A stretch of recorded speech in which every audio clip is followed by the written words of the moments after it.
DreamHack Open is brought to you by Corsair, Monster Energy, Nice Cactus, and GGBet.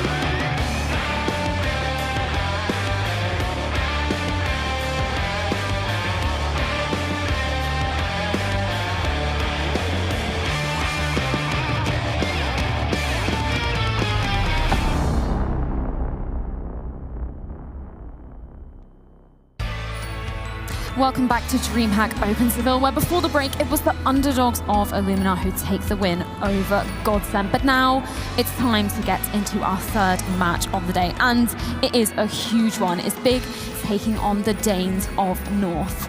My name is Ferris, your host for the duration of this weekend, but of course I cannot do this alone. Joining me are the wonderful Potter and Blair, and we are very excited for this matchup. Two huge names going head to head. This is the game of the day, right? It's the opening game of the day. We have North playing against Big. Two teams who once upon a time were contending to be, you know, a top 5, potential top 5, top 7 team, and now they're in the dumpster. They are in the dumpster, and I think both teams have very similar storylines as well. You know, having very strong in-game leaders, then rebuilding, trying to bring in more firepower, and they've been struggling, I think, both of these teams throughout all of 2019. Yeah, exactly. I mean, we were talking about it a little bit earlier. Both of these teams have really not shown up a huge amount of the LANs they have attended, and even some of the online qualifiers, they haven't really proved themselves too much. Yeah, if you look at North, for example, I mean, they had to go through the changes of MSL leaving, then they had the Cadian calling for a while, then Cadian moved on to Heroic, now they have Gate calling. It's just been them trying to try different styles of play. Like if you look at the way MSL used to call, obviously way more structured, Cadian more free-flowing, and right now they seem to be trying to find their groove, so to speak. But then at the same time, haven't seen anything from them, right? If you look at their recent results, Star Ladder, they came 9th and 12th. Then of course in Odense, they just got completely shattered by Liquid. No surprises there. But against ATK, a team, I'm taking nothing away from ATK, but losing the way they did was not convincing at all. And for Big, we really haven't seen them much apart from, you know, online performances here and there, but on LAN hasn't really shown up. Yeah, exactly. Well, we're going to take a quick look at our Group A bracket, because obviously we saw our first game of the day being Crazy and Movie Star Riders. Crazy obviously coming out 16-8 there, but North versus Big will be our next game of the day. The winner of this will go on to face Crazy later today, and the loser will be going into the lower bracket tomorrow, which is all best of 3. So it's very cutthroat. It's pretty crucial to be coming out on top of these first games. Exactly, and it's just really to have tomorrow off, right? A lot of these teams really value that practice time. They've got really nice computer setups in the back, being able to kind of watch your opponents, watch who you're going to be facing off against in the semifinals on Sunday and prepare for that, be a little bit ahead of the game in that sense. It's certainly advantageous. Yeah, absolutely. I mean, you want that. At the same time, you know, I can kind of throw a curveball where you have a day off and you kind of like relax a little bit, then you come into semifinals facing a team who had to play like 2 best of 3s on day 2. It could be a problem. But yeah, I mean, you want to win those 2 best of 1s, you want to book your slot in the semifinals. A lot at stake here, but not just a slot for me, Potter. It's more like both these teams need these wins so very badly. Well, exactly. And you've got 3 reasons why, haven't you, Potter? The perfect segue there from Yes. Blair. Can you tell us your 3 reasons why both these teams need a W? Yes, so this is my 3 reasons why. And starting off with reason number 1, it's a lifeline, right? I mean, we've mentioned it before. Both of these teams absolutely need to be able to walk away this weekend feeling good, be able to have some inspiration and have that lifeline to understand that they can, in fact, be a contender in the grand scheme of things. And with reason number 2, it's time.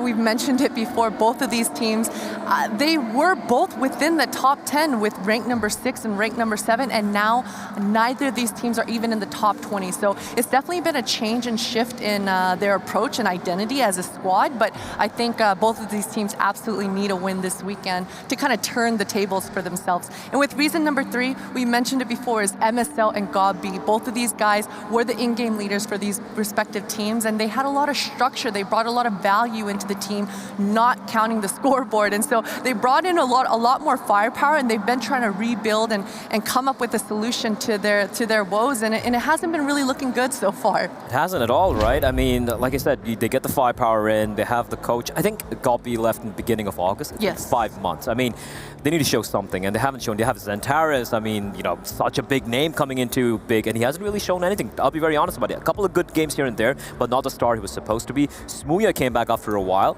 hasn't really shown up that much either. So Yeah, like it looks like both these teams are kind of like in a state of flux, and this is their last chance, at least this year, to kind of have a big win under their pocket, on their belt rather, before they go into the break. Yeah, exactly, because I think that's what's so important. This is the last DreamHack Open event of the year, so it really will cement a lot of the team's standings for in the HLTV top teams. But we're going to take a look at the map we will be playing for this series. Do you guys have any inkling of where this will end up? I think we're going to see either Nuke or Inferno again. I was thinking it's probably going to be Inferno as well. I mean, these best of ones, it generally always comes down to the comfort picks of the maps. No one wants to bring out curveballs. No one wants to bring out a map and posture for an advantage in that way. They want to bring their comfort picks out, be able to say we beat them because we're just a better team. I'm surprised the Big haven't banned Vertigo out, because remember, even the North do like banning Vertigo. They did play it against Liquid, so they do have a game plan on that map. So I'm expecting Big to ban it out there. There we go, third phase, and it is going to be Nuke. 3 times in a row. I'm pretty happy with myself. Right? We literally don't even need a veto. We just need you. We just need the Mind of Flare up on the screen. That is all we need. But do you think this map kind of favors either team, or do you think this is a pretty even I think it's pretty even. Again, right, it depends on the sort of playstyle they're looking for. If you look at a map like, on a map like Nuke, you want to have the cohesion, you want to have the trade game on point, you want to have good mid-round calling. That's one thing that Illuminar did such a good job against their opponents in the previous game.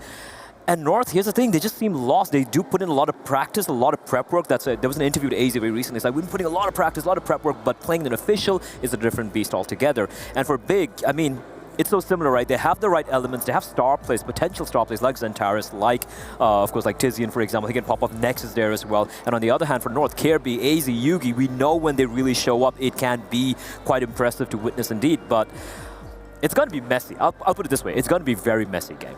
I was talking to Smooya before coming into this weekend. I just wanted to confirm some rumors. I mean, I'm sure you guys read it as well. There was a few rumors just a couple weeks ago that Keto and Searson from Sprout might be joining this big lineup, and I was like, okay, I gotta ask Smooya what the deal is. He did confirm that it's not happening. However, they do, like I said, they need a win this weekend in order to be able to confirm that once more. But Smooya did mention that this weekend, he's gonna be coming in with no brain. He's coming in, his main focus is just a headshot, just to get the kills. He's not going to be thinking, he's not going to be turning on his brain, he's just going to be using his mouse and keyboard. That's it. I love Smooya. You know what? I love interviewing Smooya because he is so honest with everything that he says. I remember speaking to him a couple of months ago, actually, just after his addition into the team, and he was talking about how hyped he was for this roster, obviously Tabzan calling, being the in-game leader, and he was speaking so highly of him, but since then, I don't know, there just hasn't been too much, as we've kind of been saying. They really haven't shown up, so I think this could potentially be their chance. Yeah, I mean, exactly, and I do like the approach coming out of Smooya. As you mentioned, Freya, the in-game leaders coming in, they had so much structure, so much information for Smooya, a newer player to the scene, to the top of the scene anyway, at least. Being able to have to adjust to that, being able to learn how to be as valuable as you can to your team and not just yourself. It's a lot of information that you have to process. So for Smooya, I mean, he's just going to come in here this weekend and be like, I'm not processing any of that. I'm just going to do what I do best, bring out that AWP and take those long-range duels. I don't want to see too many brain dead plays out of him, but I think, speaking of Smooya, right, I think we've seen a journey of this guy just growing up, not just as a Counter-Strike player, but as an individual as well. He joined into Big earlier on. He had some pretty impressive showings. I think they had a dream run last year. I forget. I think it was in Cologne when they reached the finals, right? And then after that, I think he stepped down from the team. He's like, it's not really working out.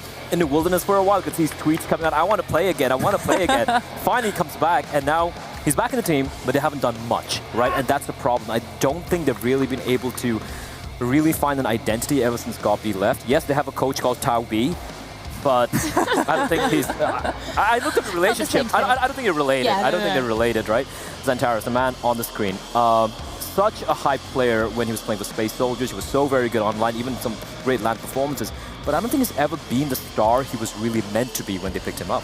Exactly. You definitely saw the struggles, the growing pains for Xantares as soon as he joined. I mean, we have to remember there was a huge learning curve for him, speaking Turkish his whole life, then joining a German team and making the entire German team speak English now. So really, this entire team has just been rebuilding and learning really how to play effectively as an international team. And it's taken them a lot longer than I think anyone, even themselves, expected. Yeah, exactly. And I mean, that was a nice point you brought up there about Smooya growing and changing as a player. When I spoke to him, it was just after he stepped down, but then he joined obviously back onto the Big roster, and he was saying how much he has improved, not just as a player, but as a person. person. He was talking about, you know, personifying UKCS, but kind of stepping away from that, right? Being, putting his head more in the game. But then that's interesting what you're saying, Posh, is that he wants to take it out again. He just wants to make those, make the plays that we saw back in sort of Big's era when they made that grand final in Cologne, which was, again, such a solid performance from them. But as we've been saying, not much since, really. Definitely not. And I have to mention one more time as well, Next. I mean, he's rejoined this team. They've had a lot of players come in and out, back in again, but Next has rejoined this roster back since, I believe, September when he came back in for Dennis. And, you know, Next is one of those players that's had a really long history in Counter-Strike Go. There was times when people were talking about him being the next superstar out of Germany, and then he fell off a little bit, kind of got quiet, and now this is his moment. This is his time to be able to come in and really show his value for this big lineup. Yeah, exactly. I mean, I also want to pick up on Big. They qualified through the European qualifier for this event. They beat Luminar, they beat Hellraisers, and they beat Gamer Legion, which is interesting because Luminar actually ended up at this event anyway. So it's going to be a difference to see how they're performing versus online as to when it comes online. She was sort of speaking about North as well, Blair, and how that difference kind of shows. Yeah, if you look at the performances of both the teams, and speaking of North, I hope they really do show up today, because right now just Kirby sitting over there. I just want to touch upon this quick interview I read from AZ, right? I think it came on HLTV a couple of hours back, where he was like, and I paraphrase here, but he was, I don't know why people have expectations of us. I'm like, I'm sorry, if you don't know why people have expectations, I mean, come on. You have Yuki, you have Kirby, you have AZ, you have Cajun B, and even Gate. He's comparatively much newer in the lineup, like experience-wise in CSGO, the high levels of Counter-Strike, the professional play. But come on, like, I want to swear right now that you need to know why you have people have expectations on you. You're in such a big organization. There's so much support behind you, getting great salaries and all of that. Apart from that, look at the names on your team. Like, you should know how good you are. And if that's the mentality they have going to an event like this, I'm sorry, I'm not expecting much then.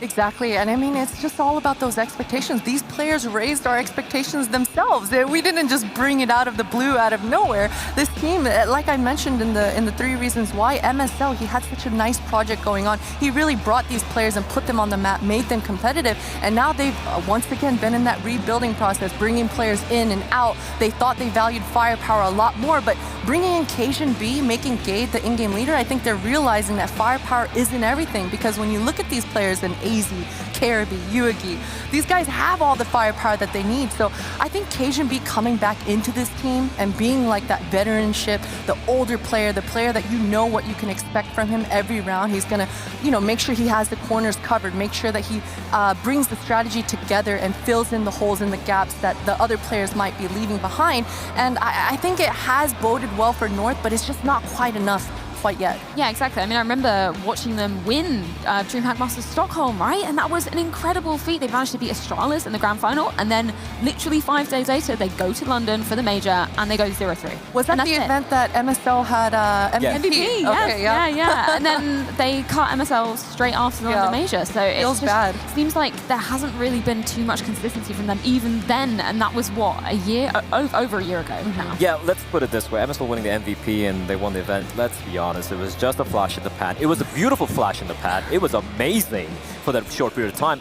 But even after that, they still look pretty consistent. They were a contender. They were a team who could make those deep runs and whatnot. But this new lineup, man, I mean, I think everyone's kind of like sick and tired at this point. They're like, listen, either you show up or make something work. And when, again, touching upon what AZ said, what do they want to achieve? Did they want to be like a championship team? I think that's why North was formed. They picked up this place to be a top 3 team or a top 5 team. They're not even top 20 right now. So the buck has to stop somewhere. I think this event, if they don't win this, it's a failure for them as a team. Yeah, exactly. I mean, we kind of picked up on some of the players there, but Kirby as well, he's won a major himself with Astralis. I mean, that's a pretty amazing feat, and to sort of have that attitude coming into it, I don't know. I'm not expecting too much. I'm not, but I would want them to really show up, though. Come on. I do too, and you know, to be fair, his form has improved. His form certainly has improved over the last couple of months, I think. You know, a lot of players have kind of questionable, question Kirby in his contact duel moments, you know, the shaking of the mouse. I like it, you know what? I like it. There's a lot of confusing aspects of his duels sometimes, but you know, it works for him. As you mentioned, Freya, he is a MVP. He's a major winner. He's got that Danish blood in him. We know know how strong that can be. So he certainly, he has to show up here. He has to show up in this best of one. He's also the highest rated player for this team, for this lineup in particular, on LAN in the past, I think, since the inception. So that's there. He is showing up, it's just about the rest of the team not really showing up. Yes, exactly. And we're going to get into our predictions for this game, Potter. I'm going to start with you. Who are you going to be siding with? I'm going to go with Big here. I'm going to go with Big. I like Smooya's approach. I hope it works out for him. Although I have to say once more that North absolutely have to make sure that they win this, make it competitive, and make it all the way to the grand finals for the lifeline of their team. But I'm going to go with Big on this one. Split desk this time around. I'm going to go with North. I still have a little bit of faith in the Danes. Okay. Yeah, I think I'm also going to be siding with North. Not that I don't think it's going to be a close matchup, because I think Big are going to be pulling out of the bag here, but I don't think they're going to be sealing it, especially as it is a best of one. But I think this is going to be potentially one of the closest games that we've seen. It should be, yeah. Yeah. Oh, and actually Twitch is siding with Big. Very happy there. 83%. I love Twitch chats. That's just like completely opposite of what we're seeing. It's usually always lopsided. Well, technically, they've won one and they've lost one. Yeah. True. Well, they've got a 50% win rate. We're going to speak to our casters now who are going to be taking us through this matchup. Gabby and Tom, how are you doing? Well, I'm kind of surprised also by the 83% over to Big side Big with the big statistic from Twitch chat there, but we'll just have to see how it all comes through. Well, thank you very much, guys, for that, and you can take it away. Awesome, awesome. Clearly a lot of Germans in the chat, you know, supporting them. Maybe a few Brits in there as well. Like that's where I've got to go, right? Like you can't go against the one Brit in the server or one Brit in the event. I suppose there's Neil M as well, who's the coach of Crazy. But yeah, you got to have that tiny amount of pride for your nation, although you don't get much of it if you're a Brit. Are you locking into Big then as a prediction for yourself? I'm gonna be rooting for them to do well. The thing is, these are two teams where it's like, I think at the moment, and for a long time now, everybody uses the word, oh, there's so much potential, there's so much that they could do. We should be seeing more, we should be seeing this, and neither of them have really hit those marks, and they're both teams where there's a lot of expectations. Like, you've got the Berlin International Gaming, the biggest, or what should be the biggest team in Germany by quite a margin. They should be putting up results, looking to get right into at least the top 10, I would say. And you could say the same for North. Like, they've got a football team backing them. Like, they should be having everything there to perform, even, as Blair said, to even a top 5 level, like with the amount of players they picked up, the amount of money they've spent, the amount that's been invested to this organization as a whole, and we've not seen it at all. Like, there's been sparks, as like the championship they managed to win with MSL as MVP, but ever since then, you can kind of understand the comments of like AZ. I do think that obviously when you see interviews, sometimes like people are put under pressure and they might say something that they don't necessarily mean, like, oh, why do people have expectations of us? But maybe the expectations being so high, like, oh, top 5 or something crazy. Like, I think they should at least be within the top 10. And I don't think that's unrealistic. It's just that there's no reason that we should be putting them anywhere near that mark at this point in time. And maybe it is that should-be nature why there is a split on who's going to be taking this. If you look at the last time these two faced off, it was a best-of-3. It went 2-1 in North's favor. So it wasn't exactly a landslide by any means that indicated that it would definitively go one way or another the next time that they faced off. And each team individually, if you're thinking about those expectations, there's a reason that the 3 reasons why were about why both these teams need a win. When your sights are on championships and on being a top contender within the CS scene, you have to think more than just map by map. But it's gonna be Nuke here. That'll be the map that we're taking for our 3rd of the day, back-to-back Nuke action. This time with Big versus North. North will be over on the T side to kick things off, and Big taking over to the CT. Yeah, I think it's important that we see either side getting off to a strong start here. They definitely do have those individual players that can step up to the mark, and already Tabson, being one of them, is going to get that opening pick. Sontar is about to be pressured, but pull back. Yeah, gonna really come through. It ends up backing off, so a little bit of breathing room for himself. And Smooya is the one that gets his throat constricted at the hand of Cajun B. So 1 down for each side right now, and through the smoke, attempted pop onto the planter himself, but still gonna survive for this time being. A headshot onto Xantares. Goes and cracks this wide open. Next with the follow-up. And Big are taking them out 1 by 1. Tizian with that impact as well. Can Gade do it? Not quite. So Big with the defuse, and that's going to be their first round. Yeah, the round sort of swinging backwards and forwards. You had the initial pick going the way of Big, then the bomb getting planted and an advantage gained in the afterplant, and then the remaining 3 players just sweep the site, a strong flashbang to get them back in, and Big are going to take themselves the round. But the interesting thing will be what sort of investment we get coming back from North. Like we saw previously, like with the guys from Crazy, where they go for that heavy investment, they buy up the AKs, like they buy up maybe some pistols behind it, and they try and get their stars to do the work. North are going to be a little bit more patient. Just a few pistols picked up, an attempt to do some damage. They want a kill or 2 in this round, and that would be a success. And then they'll come back in the next with a buy round. I do like that decision. You don't have to necessarily go for anything too risky early on, especially knowing their opponent so well and how this can go the distance. Even just an indication of the back and forth in round number 1 and what they've displayed in the past. There's going to be the opening frag for round number 2. Tabzin gets the double. Yeah, this should be a relatively easy round, of course. I do like to see it as well because, especially on a map like Nuke, you're going to need a lot of your utility. There's so many angles, especially on the A site, where Molotovs can be used to clear. And then you also just have even the basic smokes outside. If you don't have those going into a buy round, it can be fairly difficult to try and take control. Of course, at the moment, this is just looking like a shooting gallery. Nice shot from QIB. As said, 1 or 2 kills in this round is absolutely fine. You just want to reduce the amount of money that the CTs have going forward. They're only going to get 1, but will they be able to retrieve the rifle? That's the bigger question. If not, then even that's going to be damage itself. Brad looking for it. But I think it is a good decision to go ahead and slow down. As you're saying, should have been an easy win over for Big in round number 2. Because we saw during the last map when we were just coming from Nuke with Illuminar and Godsent, it felt like with Godsent, they got kind of into that rhythm of we're not able to get our full purchases online because we're trying to come back with the half buys. So this time, North are able to be a bit more equipped with the utility and the rifles available to them.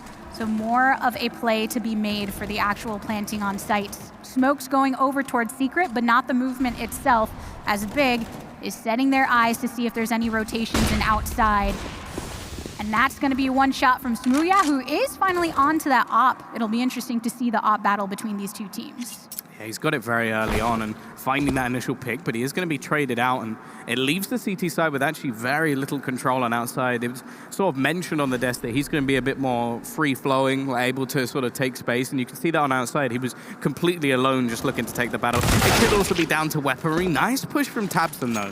Only having an SMG can upgrade to the SG, gives them the man advantage back. The T's still with an awful lot of control, but it's more been given to them. Like, they left Smooya alone. The second he died, they just abandoned it. And now you can see Big just taking closer range positions to benefit their weaponry.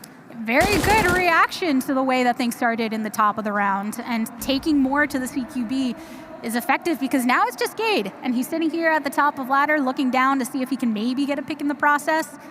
It's the 4v1 and Tabzin's been marked down low too. They're just going to try and keep their eyes, any potential movement, because they're feeling good and secure about their positioning at this time. Yeah, there's so little time left for Gade to make a play. Like, he might be able to get a bomb plan if they're just going to let him, but that's the only case. Like, they're just waiting patiently. Torres, I thought he was going to get caught, but it seems like the ladder might be slightly denser on one side. Just a tad, enough to keep him safe for now. Gade making his slow movement, but there you go. Tabzin's able to clear that off, so no weapon held on the side of the T's. I'm not sure how happy he'll be that he has to give up that SG, because after stealing it away, managing to get 2 extra kills, of course, it will be traded to make sure that they get the AWP onto Smooya once again, and we're going to have a similar scenario that we've already seen. Just a few pistols available. We're going to have a singular flashbang. It's not going to be anything too impressive coming out from the T side in this round. Yeah, if you've already committed to that and trying to make the most of when you have the full buy potential, you might as well continue at this point when it's still really early in the half. Big 3 rounds deep, but still a lot can change at this point in time. Yeah, we've seen the strengths already of what an early good start can do in the previous match. Illuminar managing to get 10 rounds in a row on that CT side. So it's definitely still possible to dominate, but you do expect more, especially from these 2 teams, to have some depth on their T side, especially with the stars that are available to them. Of course, the early rounds at least going the way of Big means that they've been able to build up an economy, and Sontares, he's going to be well placed here, but he needs to make sure that he's not overwhelmed. And that's exactly what North are trying to do. With limited weaponry, you might as well go for the player numbers. So Gade takes out Xantares, but on the opposite side, Smooya, with that op damage, is able to pick one up too. 4 still stand for North, but Gade all the way down to 3 is going to be feeling a little weak in the knees. And there's Tizian with the kill into AZ. The rest of North, of course, are going to continue to be grouped and just hoping that if they do run into somebody, they can get, if anything, a direct trade and not lose out too much. Even picked up the FAMAS for Gade if he was able to try and hold on to it, but that may be difficult to do. Bomb going to be planted. Even that in itself is a bit of a success. You can see Tizian not wanting to overfight before his remaining teammates are going to rotate over, but doing a lot of damage and, well, pretty much cleaning up this round all on his own. Finally, Yugi will put him down. And as said, in isolation, 2 kills and a bomb plant, really not too bad for North, but they now need to get themselves like onto the board, rolling on that T side.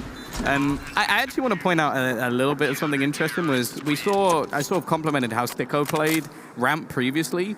Xantares did exactly what I said was what Sticko didn't do. Like, he tries to fight versus what is the pistols when he knows that there's a lot of people rushing his way and actually gives them a weapon. Now, luckily, it didn't actually come to anything. The rotations from the remaining players of Big were good. But if he stays alive that little bit longer, he can call all the information, he can allow his teammates to rotate, and maybe they don't lose anyone. Maybe the bomb doesn't go down. All the maybes could be all the difference in how cascades into the rest. Luckily, with the money being available for Big, too, they can still keep purchasing the rifles, keeping that op onto Smooya where he's most comfortable at this point in time. And on the side of North, they are able to get the Kriegs, they can get the AK, and then op for Hugi, who loves to pop that off, too. I like the fact that from what we've seen so far, Smooya's being allowed to go wherever he fancies. Like, he started with the AWP outside. This round, he actually heads into ramp. Now, maybe that's why they're actually going to go in that direction instead, but you can see that Xantares is going to be holding into secret, so they still have at least the information that they're not going to be going in this direction as of yet. And Xantares gets that timing absolutely perfect, just going to fall back. They've got a 2-man advantage now, and still have vision from Tabson just in case they go for a wraparound. With the time ticking down on the clock, 50 seconds to go. And another T falls. So Vision B and PRB, it's all on them. Tizian picks up another. And this is just looking better for Big. You still got a hold of everybody. You've got 5 remaining with all of the rifles. Still a utility to throw down if you wanted to use that just to try and get the final frag. But PRB is also just taking to a bit more of a safety position to see if he can pick up a kill and get some money in the bank. Even hold on to that rifle, but I don't think he's going to be able to do that with the time being. Does pick one up and rotates away from red. Doesn't want to give away his positioning too much. But Big aren't being risky either. No, they've got no real reason to face into him. Of course, it'd be nice to remove that weapon towards the end of the round, and I wouldn't be surprised if we see them start facing a little bit, but considering that was a 4x Big, that was very, very easy. Like, they get the initial couple of picks, then they just play patient, and they've been winning every single duel so far. North have looked seriously underwhelming, and luckily for them being on the T side of Nuke, if they can get it together and just get like 5-6 rounds, it's not a bad half whatsoever. So it's definitely not done just yet, but we have seen a pause taken, and I can definitely understand why. Definitely, for sure. Because over on Big side, you've got 5 rounds on the board, and part of that is because of the fact that strategically, they're pretty consistent. They've had a lot kind of in their bank. They've been working together as a team, and since bringing in some of the players a few months ago or so, their firepower has increased as well. So with that balance kind of between those two entities that are so key to you getting the victory over teams like this that you have faced multiple times in the past, then as a collective, you're just starting to overpower North at this point. Yeah, and something severely needs to change because they've not even really been doing much damage.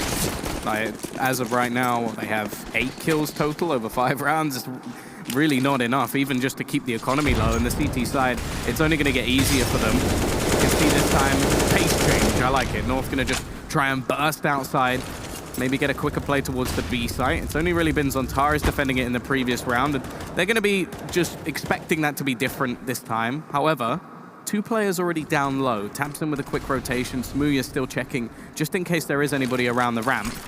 And they are going to now go fighting on that lower bomb site. 3 of them are moving in for that, and Tabson does find one before he ends up rotating back onto the site itself. With one taken away from North, they've still just got this 2 split and started to rotate over with AZ for some more of the support since they did lose one in the process. But Big don't have to make much of a change in what they're doing currently. They still have Smooya on the op that's kind of flexing between ramp room and being able to go onto the B site. Tabsin is there as well if there ends up being a plant being made.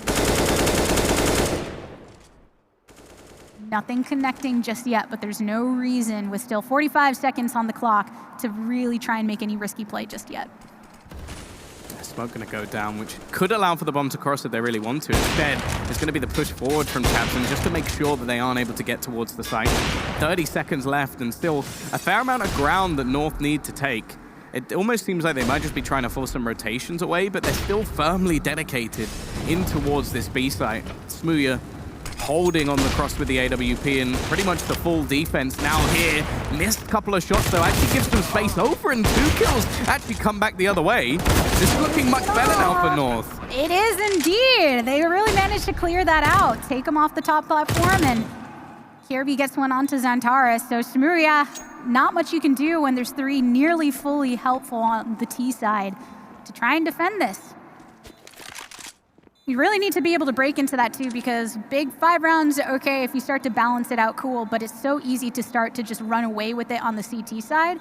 And perhaps North being able to come back into this with a round, maybe because they were willing to take that slower options early on, saving the bank. And if you are willing to concede some of your earlier rounds, then maybe you can just position yourself for some more strength towards the latter portion as you kind of ramp into it.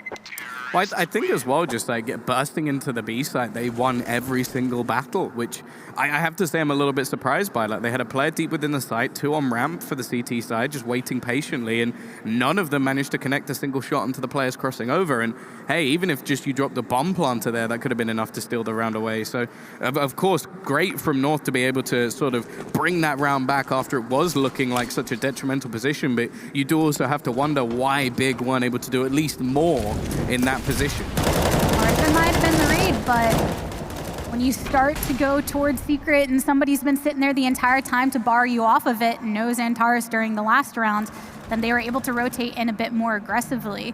Right now, they did end up smoking off towards Secret and are moving much more slowly since they don't have all of the information on Big. And it's Tabsin once again that's holding into that lower site. He's got the smoke if needed as soon as he hears some footsteps, but North are just going to bide their time and wait because the bomb itself is closer over towards A site. Play from ramp room. Xantares jumps back after getting a frag. And up the ladder, Smooya goes. So it's just 1 fallen down so far for North. Still the potential to make a play depending on how they read this defense. It seems so far a lot of the opening picks have been going the way of Big, though. That's something they've been so successful in. And in fact, there hasn't been a single opening duel actually won by the side of North. Once again, it just seems to be dwindling as they get picked apart by Big. And it almost seems like the last round might have just been a bit of a blip on the radar for Big, as it's just gone back to more of the same. Again, not even a point of damage done to any of the players in the duels they've been taking. It seems like trading from North is just non-existent, and they're now just going to try and hold decent position from Gate at least. Misses the initial bullets, but will get the kill. And with 20 seconds left, this looks like they've already fallen into a save. This is just an attempt to hold on to their weaponry. Sure, they've managed to get 2 kills, but the bomb's still firmly defended by Big and the remaining CT players. We talked about how North need to switch it up, and yeah, when they went a bit more aggressively and fast-paced, they got the round for themselves. But if you're starting so many rounds consistently, at least 1 player down, it's difficult to execute any potential strategies that you were planning to go into it. You're saying, hey, we're going to make an A player. Let's try and split off here. Oh, we already lost somebody. Well, now we can't cover over there. So great. So what do we do? And Big is fully taking advantage of that. But that's something you always wonder, especially with the current status of North, is like we know that, or it seems that Gade has been the one taking up the in-game leader role, which is not something that he was ever really brought into this team, at least initially, for. He was the sort of young gun, the entry fragger, like the fairly aggressive player, and that was when we sort of saw MSL take a step back. And I think since then, at least strategically, the team has looked weaker. And, I guess it's looked weaker as a whole, like from how they are. And it comes now down to, okay, how can they adapt? How can they change? And a lot of the time, it seems like in mid-round situations, if things do start going wrong, they just continue to go wrong. Like they lose those picks, it doesn't work. In the round that they managed to win, sure, they did lose the opening pick, but then they found some great entries into the site, which, hey, the patience paid off, but I still feel like that was around the big sort of lost rather than North actually winning. I want to see if maybe after some faster movement here, then they can turn things around a bit. Because as you're saying, it doesn't really seem like the strategy's been working, and when it starts to fall through and they lose somebody, you just see the rest of them stay there. And those 10 seconds or so that you're losing in trying to reevaluate where you should be rotating can be key, because Big has been fully taking advantage of that. Well, the other thing as well is the one round they did win was based off taking early secret control, getting a lot of map positioning, and then setting up into setting up into an actual take. But the last few rounds have just been slow defaults, which they've been caught out most times. Obviously now they will start to predict some of the positions that are being held, but if the timing goes the way of PTs once again, that's better though. At least there's a trade. It's still not a great start, the fact that Zontaras is able to make a similar play, but at least Yugi's quick enough to react and make it a 4v4. Tightening up that time from the first frag of the round into your response is really what they need to try and benefit from here. Question is, where are they going to commit? Kirby standing by the bomb wants to make sure that no CTs are going to try and entrench upon this territory. The Big side have decided to mostly hang over towards the CT side of the map. And Tabson gets the shot into AZ, who is hanging out over by ladder. But there's a couple frags for himself, the answer from the rest. And even though North were able to respond earlier in the round, Yugi can only do so much when he's sitting outside.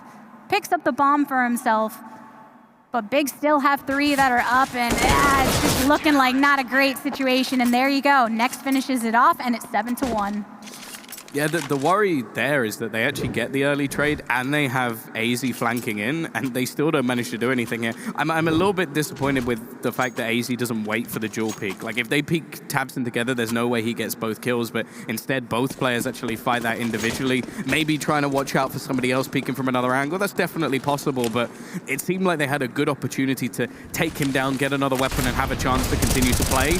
This time, though, they pick up the pace a little bit. An early aggressive peek from Yugi is going to get them an opener, and they finally have the man advantage in a round, which I don't know, but that might actually be their first pick, like the first opening duel actually going their way in the whole match so far. But what can they make of it, though? Because that's a great position to be in, but sometimes that's the mid-round where they start to slow things down a bit. And yes, that's in response to being at a deficit when facing off against Big, but still, you need to be able to execute not just in your movement, but your strat to follow. And Tizian, in this case, gets it a bit faster. KJMB's there for the answer, but nonetheless, North still have the man advantage, but tick down low on some of them. And which way are they going to commit this as the bomb moves back through secret? Yeah, Zontara is already with a quick rotation. They should expect somebody to be down here at this point. He's got to be careful he doesn't get flanked in from both, but he gets the timing right at least. That's the first kill going his way. Now he's just watching between the 2 different positions. Try and pick off another player. He's got to be careful of Kirby, but he wins that battle as well. It wasn't going to be that long for that rotation to happen, and Zontaras, you got to give it to him for being able to hold both of those angles. In the end, he's still standing. Big are ready for the rotate. Yugi gets the pop with the op. But nonetheless, the bomb's still planted, and they're very silent and deadly from Tabson. The 1v1 ensues. Gade is on the opposite side, finishes it off, so North end up getting the round. 2 for them now. Yeah, it comes very, very close in the end. Like, great work from Zontaras to at least get those couple of picks, but some decent duels taken and a good clutch in the end from Gade. I think individually he seems like a decent player. I'm just not sure how it works as him as an in-game leader. Either way, 7-2. They've done a lot of damage to the economy of Big. They come in with at least rifles for this round, but the next one will be where the hit comes in. And this is where we need to see North actually capitalize. But again, we're going to see this aggression from Smooya, looking to try and take the match into his own hands. He's got to be careful, though, as a lot of players are looking to run past him down secret. He should at least have the information for his side. Is that information going to be enough for Big to take this back in their control? Despite their economy getting hit somewhat, they're still strong with their loadout and being able to take on North potentially. There's the fighting going over in the lower site, angled right off the top of the stairs, and two have moved into the site itself on the upper level. So if North do decide to try and go for this plant, they're moving very slowly in as Gage is peeking around. Smoke here at the bottom half, but nobody's really waiting here just yet. Looking like they're going to try and double back towards the A site. Smooya There's so ready shot. for this.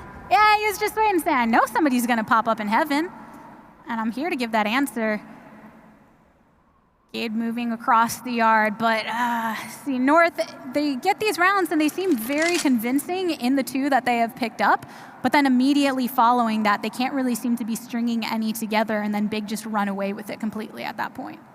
Yeah, I think as well, like a lot of the time they seem to, well, at least in this round, it looked like they got a little bit tunnel visioned onto killing off Tabson, and there was so much ground for Next to then play with in return, and as I said, we've seen just some good all-out play from Big so far, but I don't think they've really been challenged. We haven't even seen like some fairly common strategies, like just an attempted burst of the A site. So for Big, they can kind of just work with these rounds. They can play nice and slow. Individuals get the time to sort of game map control and have some peaks of their own, because they don't have the pressure of what most teams do, of players aggressively pushing them.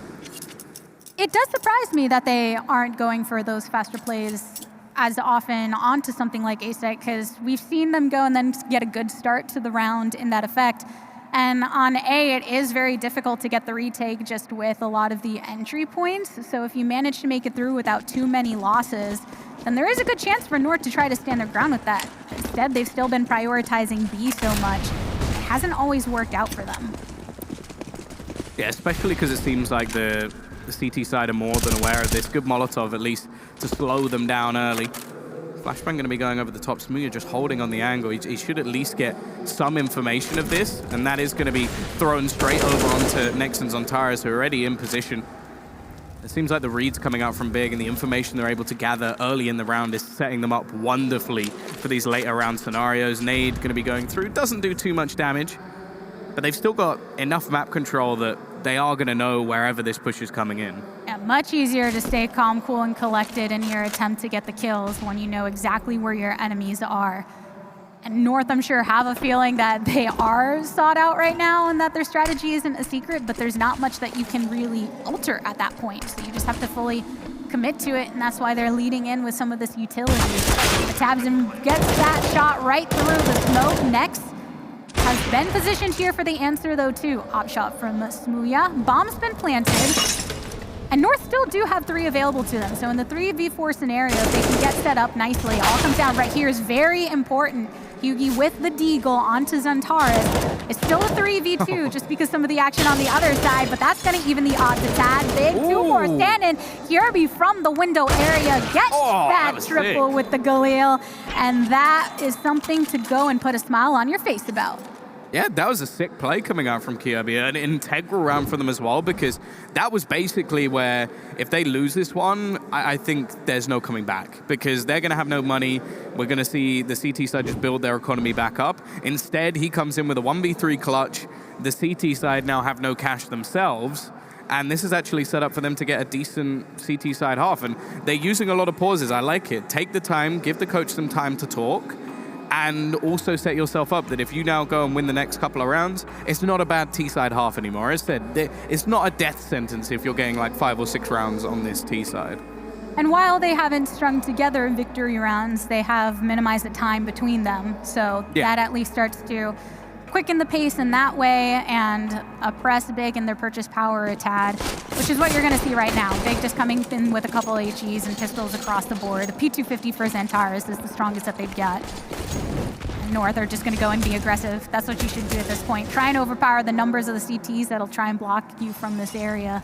Because even though it should be going in the favor of North, we've already seen today some of the rounds be a surprise with the other teams, and you don't want that to happen here. Yeah, well, I think they would probably be mentally out of the match if they manage to lose this one. They have to be. This is a map where it's fairly difficult as well to make some of these plays. We saw a couple of HEs. I'm sure they were thrown towards the outside spot just to try and do some initial damage, but all in all, this is a round where Big have pretty much just accepted the fact that they're not going to be winning it, and it's a main idea of, okay, can we do some damage? Can we steal a gun? and then get ready and mentally prepared for the next round where they're actually going to be fighting in this once again. Yeah, at least if you're over on T side and you're down in weaponry, then you can just try and collect yourself together, maybe get some frags just by sheer overpowering with numbers. On big CT side, you can't really afford to do that when you're on the defense. Just hope to try and pick some off, maybe steal a weapon. It's round number 12 here, 8-3, which is much tighter than we saw previously. And here's some of that gunfire starting to happen, but North are better set up with the weaponry and their positioning, are able to take out 3. Xantares just gonna try and rotate in, see maybe if he can find something, and if not, then hey, it happens. Yeah, they have pretty much every position covered though. Like you can see Kirby just waiting outside, and it's just gonna be an execution. Flawless round out from North, exactly what you want when on the T side. Build up your cash, make sure that into the round after this, they're still gonna have a buy coming in. Pause actually gonna be taken. I imagine that will be by Big, just because otherwise that means North has used up every single one of their pauses already in the match, which I think will be a little bit early, but even still, if there is going to be a moment for them to talk, I think that's very valuable, especially going into, again, another crunch time round, because it's definitely a possibility that we now just see Big bounce back once again like they have so far, and North end with an 11-4 half, which is workable, but definitely not what they want to go into the CT half with. Because if you're on the side of Big and North get even just a couple more rounds for themselves, if they have a decent T side, you have to assume that their CT side is going to be even stronger. So trying to extend that lead as much as possible before you end up flipping the script. Because they didn't buy anything the last time though, they're able to get some things out for Big right now, including some combos of the FAMAS's M4s and then Op once more. He's looking through over here on Squeaky's side, but that doesn't connect. And Captain knows he's there, so he's just going to go ahead and return that fire into the head of Yuki.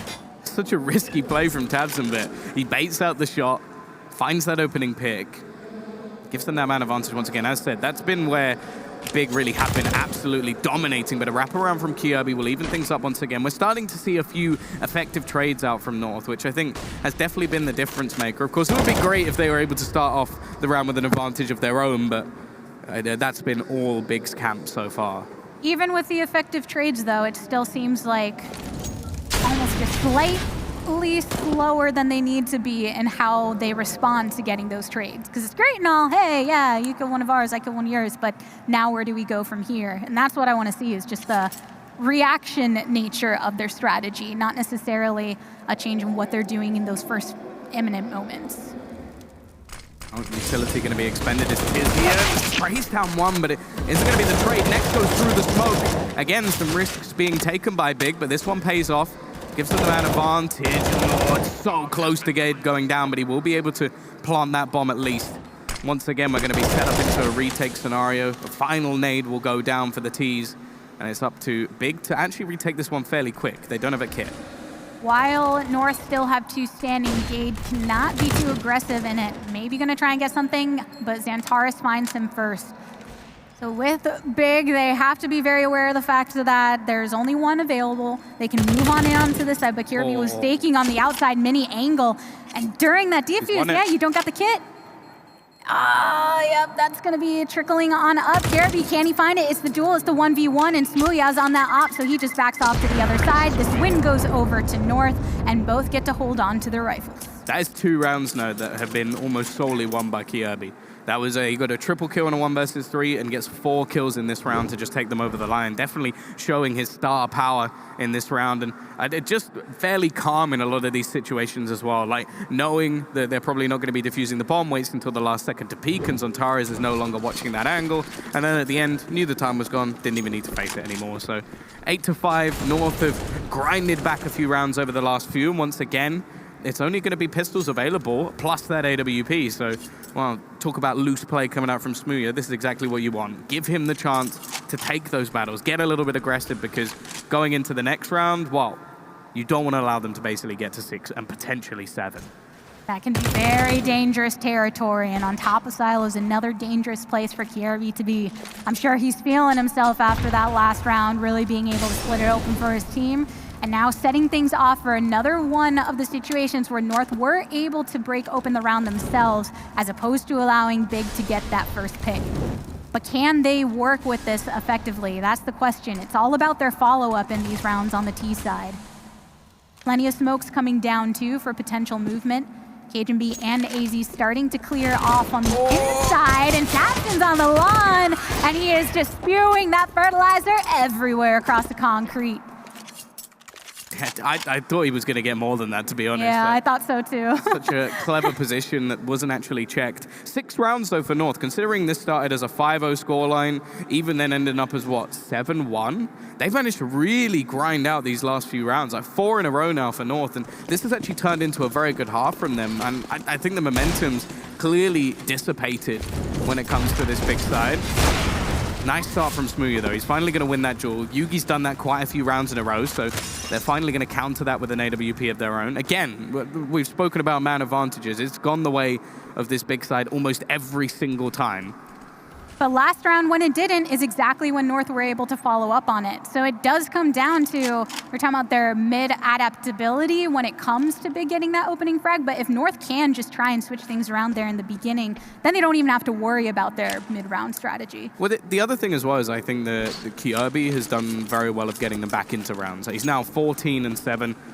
Starting to actually dominate in the server a little bit. Of course, there's a couple of players on the other side, but you expect that a little bit more from the CT side. So the fact that he's been able to step up and be that star performer that North need is definitely going to help them out. Also, their calls have actually, I think, improved quite a bit. Like, they've been able to find space within the defense, which they weren't able to do earlier in the game. They were being caught every single round by someone like Zontaras with his peaks and Smooya on his timings. It has happened again with Smooya getting that opening pick, but since they've started rotations onto that B site, they've actually been doing quite well of getting these picks back. Speaking of that B site, that is exactly where we will be turning our attention to in the last 30 seconds of this round. Smooya has been lying in wait for North to make their appearance on their favorite site of this entire match so far.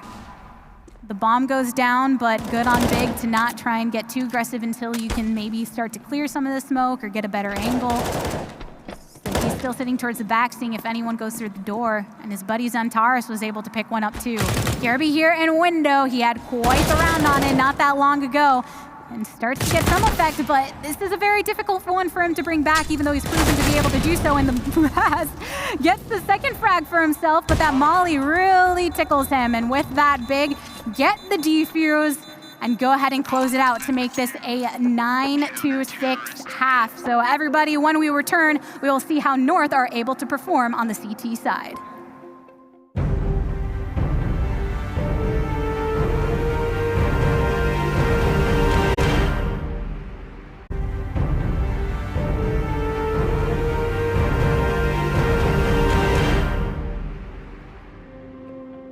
Hello, everybody. Welcome back to the DreamHack Open. We are halfway through between Big and North, and ooh, how tight it has been. 9-6 after that first half. Yeah, I would say a fairly sort of default half in the end. Like North managing to grind back a fair few rounds in a row after what was a flying start out from Big, which they eventually closed out with the final round, but I think either side can be relatively happy with that. Probably North more so, considering how far down they were when it initially started. They now go onto the favored side of the map, but ultimately still need to take this pistol. Yeah, if I'm Big right now, I would be a little nervous considering that North have started to really warm up going into their CT side. Maybe get some of those kinks out. And their strategy started to tighten up, their reactivity, shots are landing a bit more. But Zontaras has had shots go again and again, as he's going to be the first one here in the pistol round. And I will say, as far as this matchup, it is the back and forth I really was hoping this would be between these two teams. Because I was rewatching their last match earlier last week just to kind of check back up on it. And it was a lot of that back and forth. They don't know. Yeah. They don't know it's on B. No. They're trying to retake the A site and the bomb is not even there. Like they've completely been bamboozled here. That was absolutely brilliant by Big. I'm sorry to cut you off, but basically what they did was they threw a lot of players initially down the ramp, so that then when we see basically the back off, all the CT players go, okay, they backed off and the bomb's gone down, so they must have planted it on A because they didn't have anyone there. But instead, they backed off, went back down the vent, and then planted it basically in their back garden on B, and just held for rotations. Really clever stuff from Big, completely outplayed North, and you could see, even into the last 20 seconds of the round, they were retaking the wrong site. Yeah, and that's kind of the strategy that I wasn't expecting in the pistol round for them to be thinking so intricately right off the bat. But I do have to commend Big for that, especially knowing that it was tight in the first half. You want to be able to set the tone here and don't allow CT to get their bank rolling. Pick up as many as you can on the T side because it's kind of inevitable that North are going to come back at some point with a few victories for themselves. And right now, a bit of a commitment here with the MAC-10s for plenty across on Big side. Yeah, this is unusual, especially nowadays, like to just have see this many MAC-10s thrown into the mix. It does work out wonderfully for these faster plays and just going to burst in to this A site. A chance to really make up some cash versus the USPs, and well, it's all too easy in the end. Bomb is going to eventually be planted, but they're just trying to make sure they've got all of their angles first. And well, I'll be interested to see what they're actually going to do into the next round. Now, most of the time, you'll see the CT side drop head armor going into the third round if they go for an early buy. So the MAC-10s will actually still be viable. So I wonder if we're going to see any upgrades, firstly from Big. I wonder if we're going to see the same play where they just go barreling straight into the site. And I wonder if the CT side will adapt and buy head armor because of what the purchase is. And they have. So it means they have less grenades. Interesting. I mean, you kind of have to at that point because the MAC attack was very effective from Big during that last round. And if you go in with a lot of the same kind of defenses that you did before, then you can expect for there to be a repeat in that way. Great for Xantares, but everybody else is going to be sticking with the MAC-10s. So potentially trying to go for those close quarter engages. But North starting to get some damage onto Kirby, but they do tack up a few on the side of Big in the process, finally ending the life over from Next for this.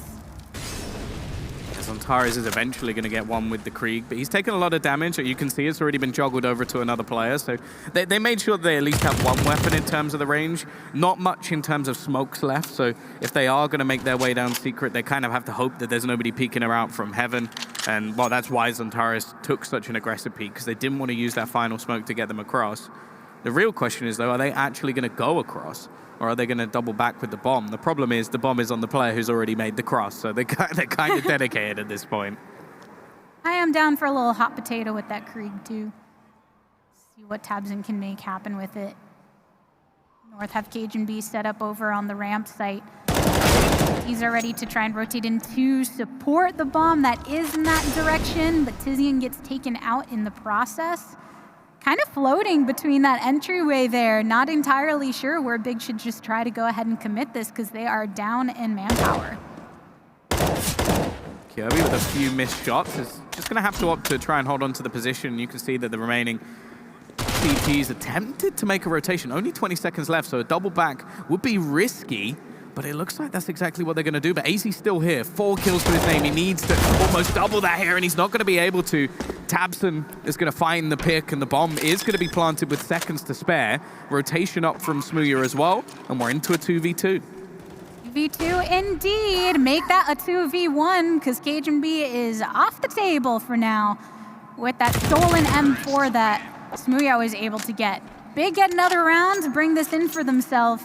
And I would be happy with that. Going in with only a single rifle into this, you're kind of thinking, hey, if we get the win, sure. If we don't, then it's not a big deal, but they do. It's very early in the T-half, but I have to say I'm impressed by whoever is mid-round calling. If it is Tabson still picking up the mantle, or maybe he's getting help from elsewhere, but both of the rounds that we've seen, or at least the pistol round, the mid-round call was fantastic. And in that round as well, just the decision after getting that single kill to go back up to the A site at the very late portion of the round when you don't know how many people are there, it's very risky, but both times successful. And he actually gets the kill that allows him to bomb plant. So it seems like Big on point, at least so far in the T side. CTs, they have to take the hit once again, money-wise, as they're just going to have some pistols, but they've stacked the right site. 3 players turned 1, and while getting overwhelmed, inevitably, Kirby now the only one left alive in a 1v4. Bank just too broken for North going into this one, and Big are starting to really rack it up. Especially because this is going in their favor. They get the bomb plant. That's going to be even more money in their pocket.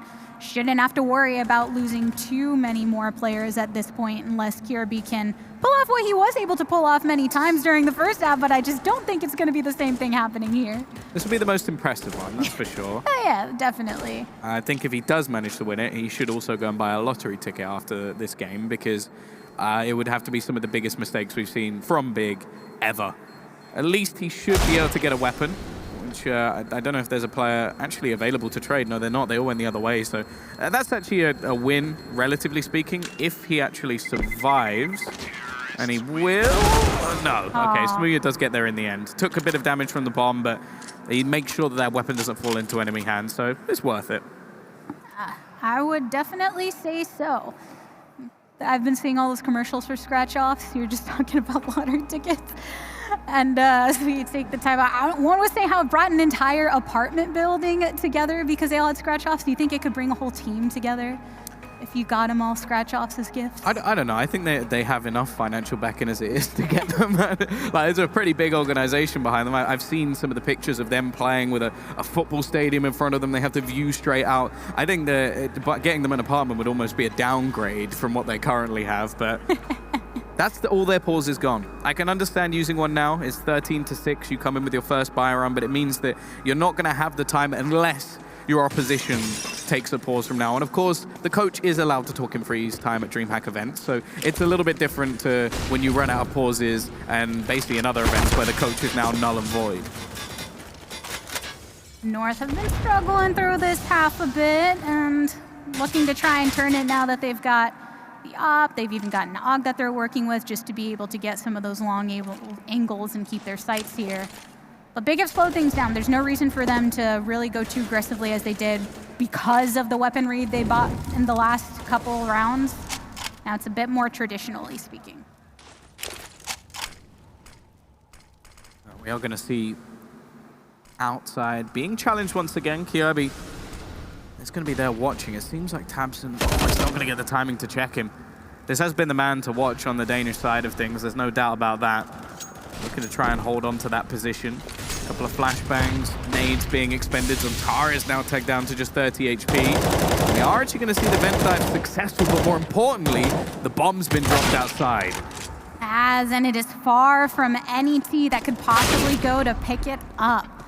Luckily, Zontaris is able to pick up a frag in the process, but nonetheless, you're outgunned, you're outnumbered, you're far away from your actual objective. So it may be better just to see if you can get some picks here just right now as they're hanging over onto the site.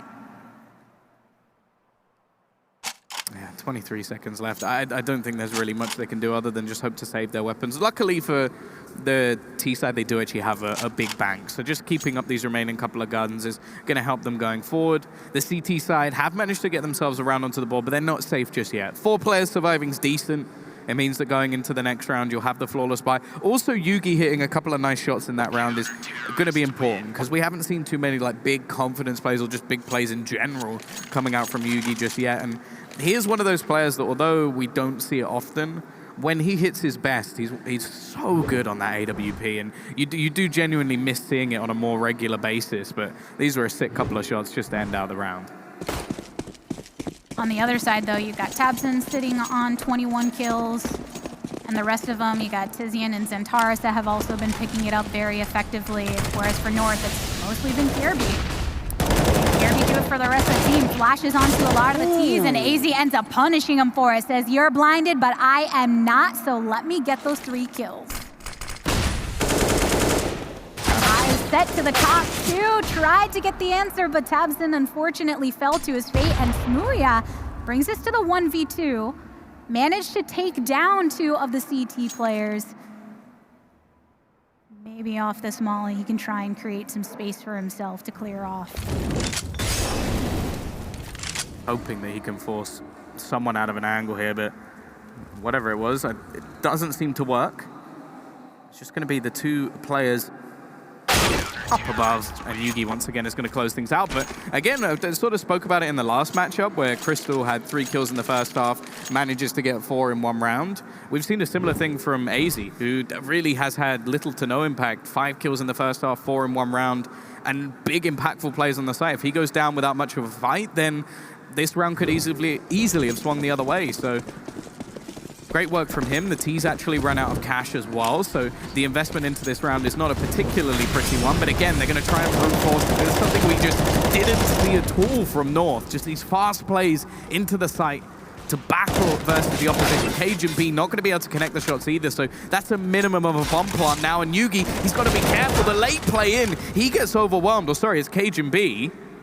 However, that was the bomb. The bomb was on the other side. I thought it would have gone down the vent with the remaining players, but it's been picked apart, a little bit disjointed in their play, and I don't think they expected there to be 2 players still on the ramp.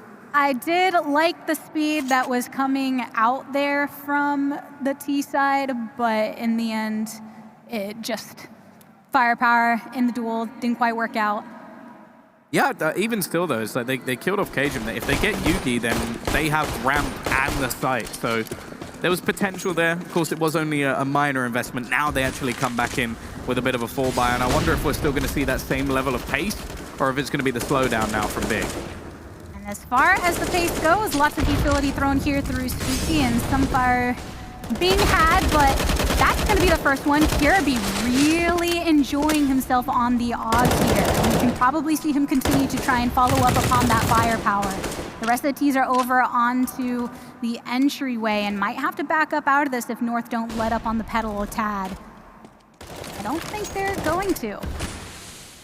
Good security and spread. Big really have to try and maybe even just slow it down a little bit right now, the utility that they do have available, get some information over on North, because they are full up and healthy. Yeah, once again, we start to see North grinding out rounds. It's Kirby again to get the opening pick. He's been doing great work for them so far in this matchup. We'll see if he can continue it on. Yugi as well with the AWP. Not wanting to take the face into the angle of Zontaras, and understandable. Doesn't want to give up that man advantage, opts for a slightly more passive position. Tabson, in the meantime, is going to be probing on the other side of the map. He does have the bomb, so has to be a little bit careful here, and we're going to see the T's now double back and look to try and hit this A site once again. They're going to move in, making it through Hut, but Gade is here to give them some choice words of his own. The trade is achieved by Tabson, but it's North that managed to get the round victory, bringing it into double digits, 13-10 at this point. If you look at the way Big has been able to perform in the second half, yes, it was a very strong start for them, but it was off of very specific, that's a word, specific strategies, right? They get the pistol round, they come through with the full mag 10s, are able to carry it into after that, but once we've gotten more into this traditional territory, North have brought it back to that gritty style, that back and forth, the trading of rounds that has kept them in this fight. Yeah, I think as well, like, a lot of their early rounds came down to, well, firstly, the pistol round, a great mid-round call, and actually one of the first buy rounds as well, a similar scenario where they just make the right decision at the right time. Since then, North have actually just started to stabilize a little bit, gain some confidence over on that CT side, and basically these brute force attempts have not worked. And they easily could have done. Like, there have been some good entries coming in from Big still, but the last few rounds have been much more dominant for the Danes. Where's this triple nade stack go? Oh, that's so unlucky. One of them bounced off. Of course, there's nobody actually on top of the hut, so it doesn't really mean anything. But if there had been, that would have been heartbreaking, because you throw those 2 nades, it won't be enough to kill the man, or very unlikely at least.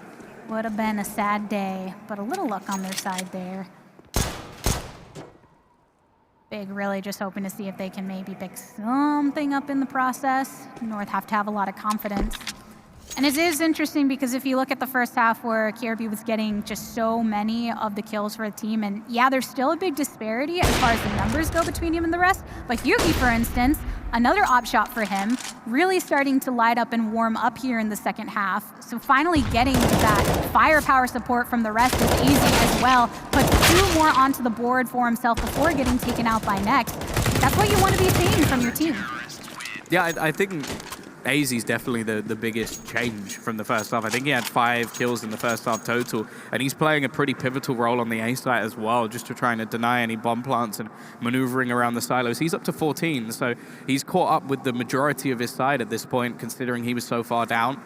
13-11, starting to get a little bit too close for comfort. In fact, I would even call this an even match now, with North 2 rounds behind, but on that favored side. It's going to be this attempt again just to pick up the pace. AZ is left completely blind, and Tizium will get him on the opener. Gage, though, with a great couple of spray down, leaves it all onto just Smooya. 1 versus 3, and he's not really in the action. Blood spattered on the walls for T-Side. Some action outside in the yard, but Smooya comes out on top. The 1v2 is to continue. Bomb is set inside the site itself, so Big would have to really try. Pretty difficult to make sure you get these frags before you even make a movement towards that. Cajun B and Hugie are still directly onto the site, and the op and M4 combo may be too much for Smooya to bear, especially when you take that damage from the nade. But I don't know if he's really going to try and fully commit to this.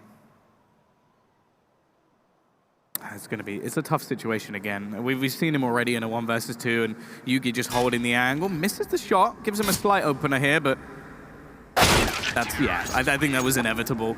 13-12. Again, there's a hero play coming up with the double spray down coming in from Gade to give an opportunity for the rest of the players to rotate in, and it does now start to seem like Big are running out of ideas. We've seen 3 or 4 rounds now where they've just tried to blast into that A site and it has failed miserably.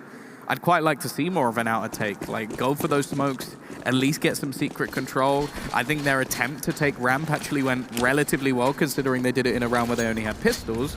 So maybe go for something similar like that while also taking this control. If it can work out for them. Lots of smoke just across this yard. But I don't think Big are going to be committing to movement, just using it for the firepower. Kierby with that SG gets answered by Tabson on the pistol. Galil in hand for Zentaris, but Hugie is poking over from heaven. Tia landing over there in the garage and gets set up onto the tracks. So 3 make that 2 stand for Big side. 3 available for North, and they're going to be rotating on towards the inside, but Big are here still in the outside way and moving towards the locker room. Oh, that was an opportunity for Gade. He's got to be careful now as well, because Tabson knows his position and, more importantly, has picked up a Krieg, which, well, I would favor in this battle every single time. Even still, though, so much utility and not so much for the T side. At least Smooya is going to be able to retrieve an orb, so even just the weaponry they found alone is going to be pretty decent. It's just where they actually opt to go in this scenario. And by the looks of it, they might head towards B.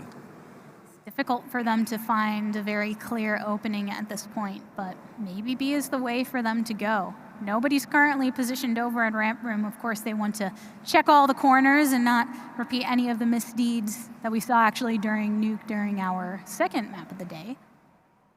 But slow and steady wins the race. There's only 12 seconds here on the clock if they do want to go for an official plant, and AZ is in window. He knows they're here. He finds one head. Is he going to find the second? Nonetheless, there it is. 1 second left, and North win the round, also clearing off any of the weaponry available. 13-13.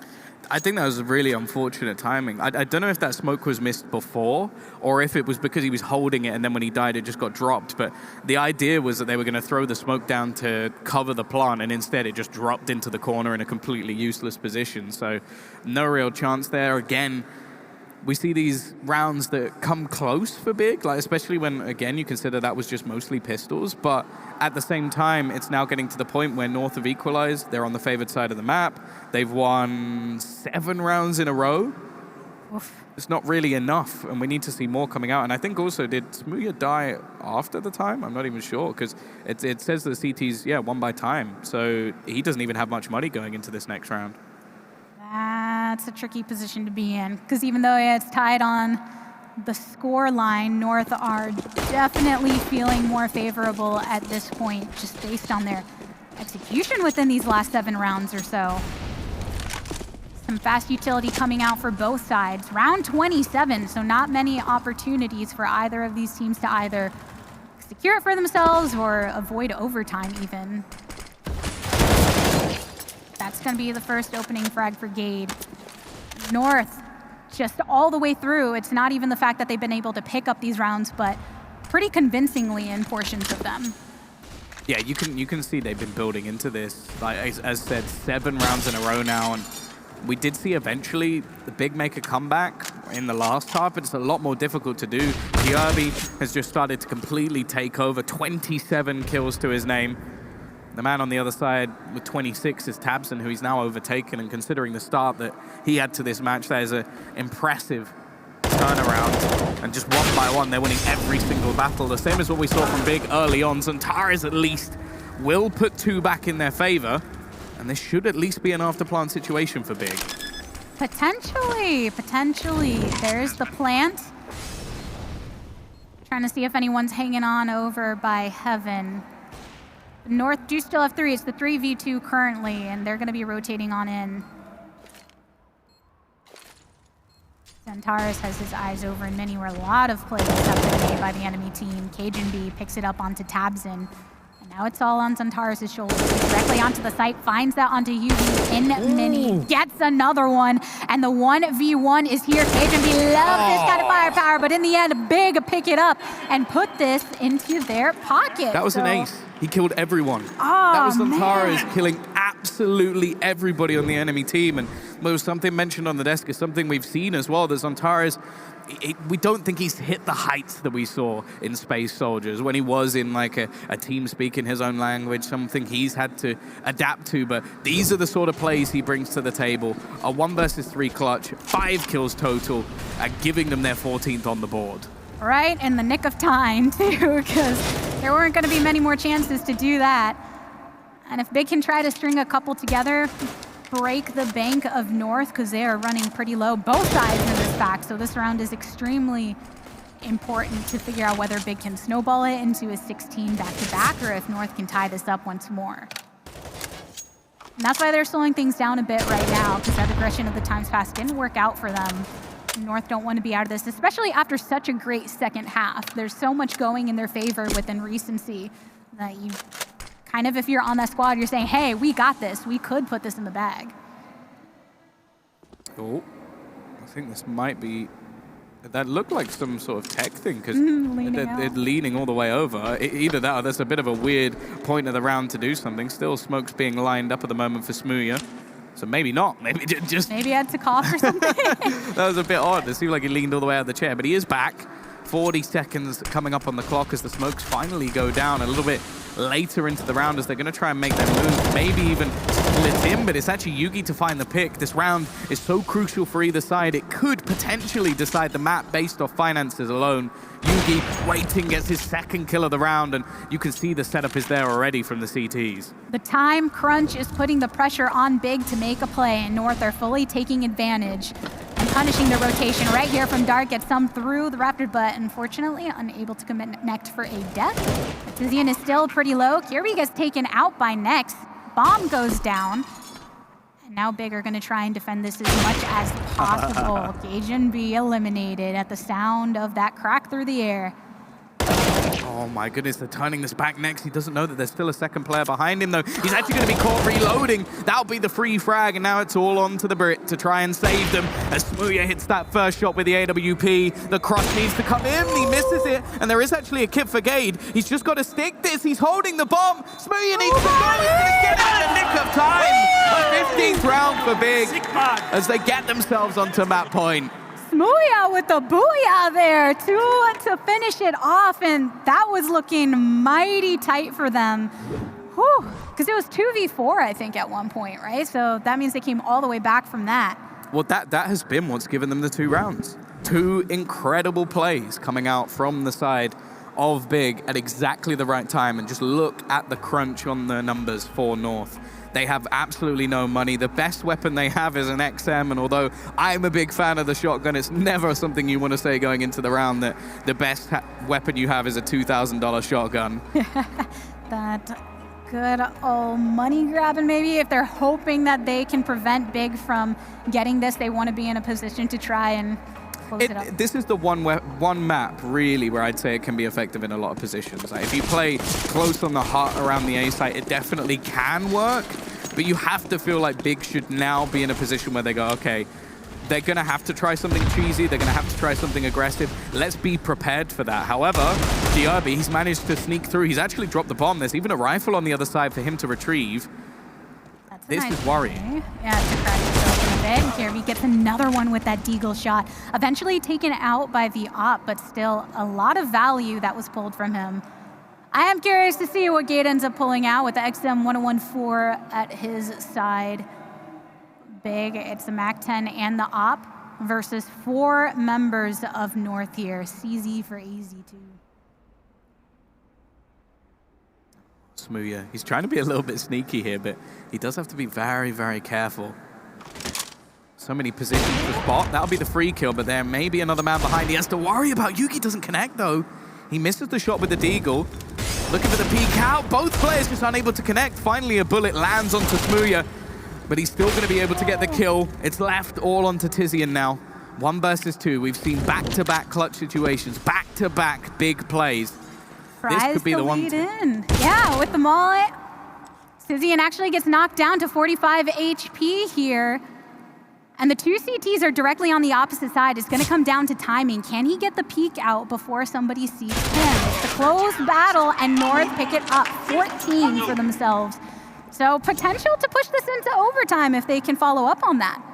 But this is going to be probably one of the most trash last round of the, well, general time buys I've ever seen in Counter-Strike. Like, you're going to have both teams with such weak money. Sure, the CT side will come out better, but even still, you look in with, like, utility missing a shotgun, a couple of FAMASes, and then the other side have gone for mostly MAC-10s and a pistol, and they're just going to try and blast straight into the site. Once again, the bomb is going to make it down the vent, so this is just the fast vent drop attempt to get the bomb down. As they, in the meantime, it is going to be the snap back. As they do make the rotation, Smooth's going to get the opener as well. It's only going to be 1 man defending on the actual site. A lot of this comes down to Cajun B once again. Run it in, baby, run it in. And you saw that AZ tried to get something through the smoke, but you don't hear that connect, you have to back off. Cajun B picks one up directly onto the site from Lurking T that wanted to make their way in. And now the rest of Big, they're trying to get some kind of opening before they move in. Xantares picks it up onto Cajun B, and with a slight clear out onto that site, it's going to be up to Yugi to rotate in with the FAMAS to try and keep them on their toes. Bomb has been planted. This is map point for Big right now. If they can finish this off, they take it away and secure their spot into Sunday's matches. But it's North still standing strong with 3 members for themselves and some utility to boot.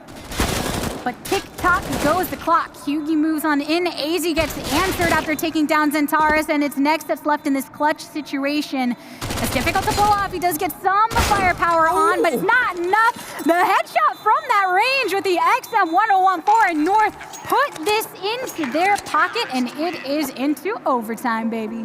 That was a sick shot with the XM. It does have a little bit of range on it, but normally not to that extent. And while Big, with everything going their way, those couple of round clutches to send them into map point, they're unable to close it out. And now things get a hell of a lot easier and more difficult for them, because sure, they don't have a lot of money. They can buy whatever they want, but the CT side are going to have the same. And North get to start off, as said, with everything they desire. They could go for like double ops if they really wanted to. I don't expect to see that, but they'll at least have lots of utility. They can have the AUGs. Like, this is where that sort of extended money is going to help them out massively.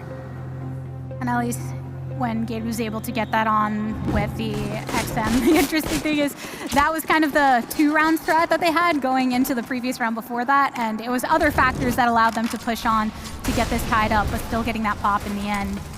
And now we're kicking off overtime, nice and strong. Lots of firepower and aggression coming out for Big as they try to clear into this A site potentially. Not for an actual play. The bomb itself is all the way over into the spawn area. They just want to try and get some pickoffs, and knowing that there's a lot of money in the bank on both sides, trying to slow that in the few rounds that they have here in overtime. Shots through the smoke continue through. And on the opposite side is AZ that finds some shots into his belt, but nothing enough to really get him to back off too forcefully. Looking like they're going back to just set up those outer smokes once again. Yuki's still just waiting patiently, making sure that they can't at least get secret for now. But as I said, this is a much tougher situation for Big.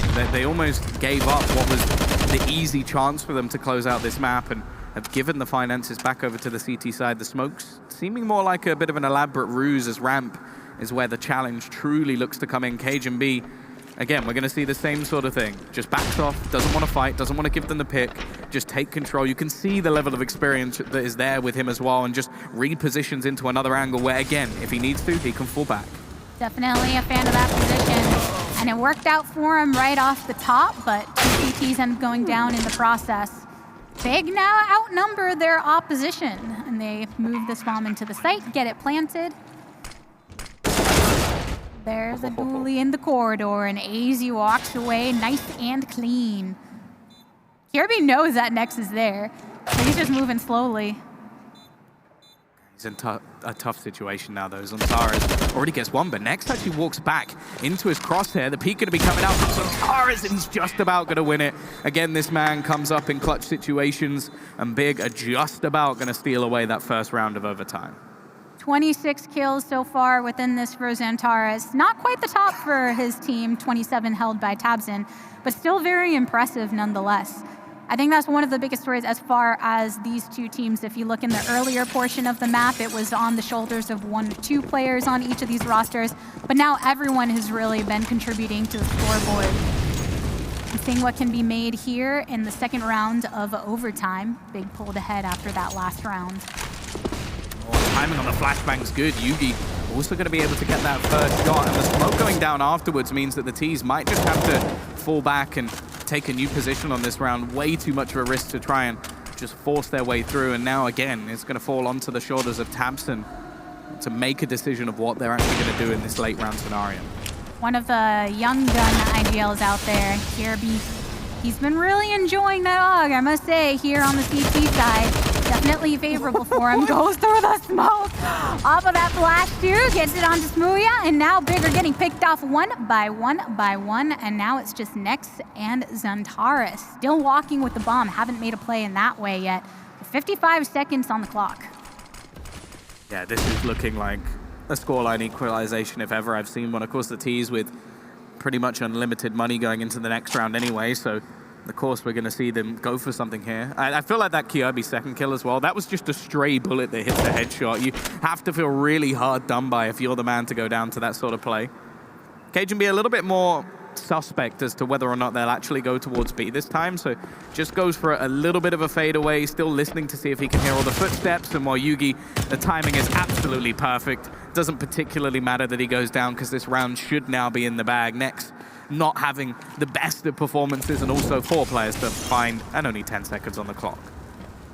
Wanted to peek over by window, make sure no one's hanging there. Exactly down and duck that someone is. So North, they do get the equalizer.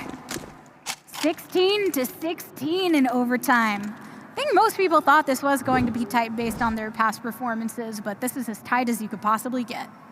Yeah, no, it did, and it's been really backwards and forwards as well. Like, you get a 5-round streak at the beginning from Big. There was a 7-round streak coming out from North as well later in the match. Like, both teams have had momentum at different times. Like, the last 2 rounds that came in towards the end of that half were sort of surprises off of clutches, and then Big don't close it out. So there's been opportunities for either side to have this done in regulation.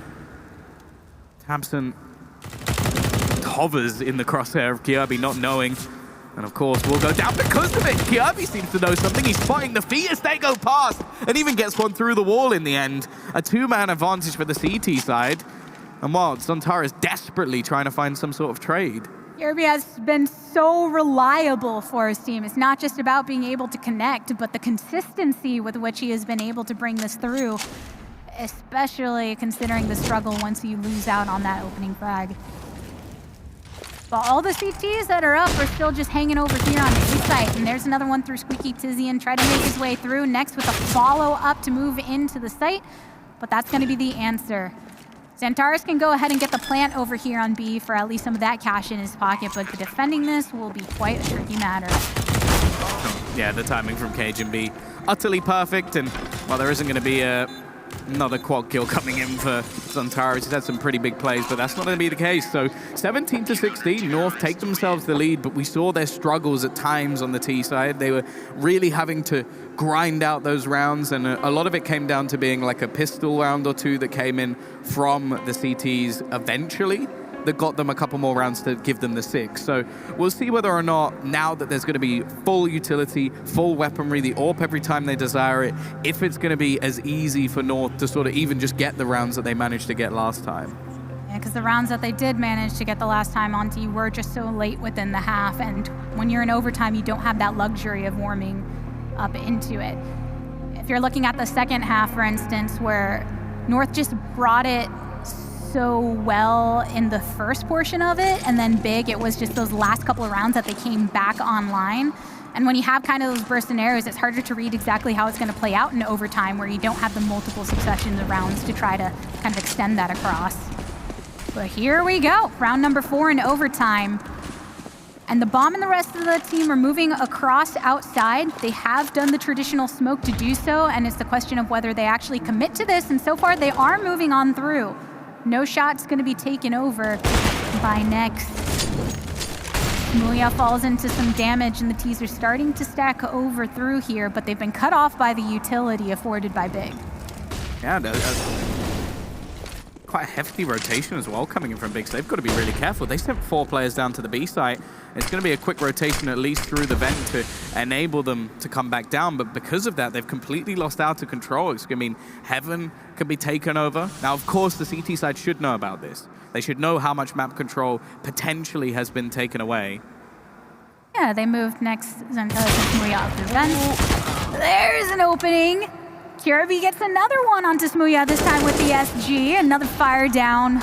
He's going to be picking one up, and here they go. They're starting to move into this, really punishing the rotations over on Big side. So it's Tabsin and Centaurus that are moving down. He moves down the ladder, but ends up getting shot out. So Hughie picks up 2 for himself, and North 18-16. Yeah, they now have a chance of their own. Of course, there is going to be a purchase.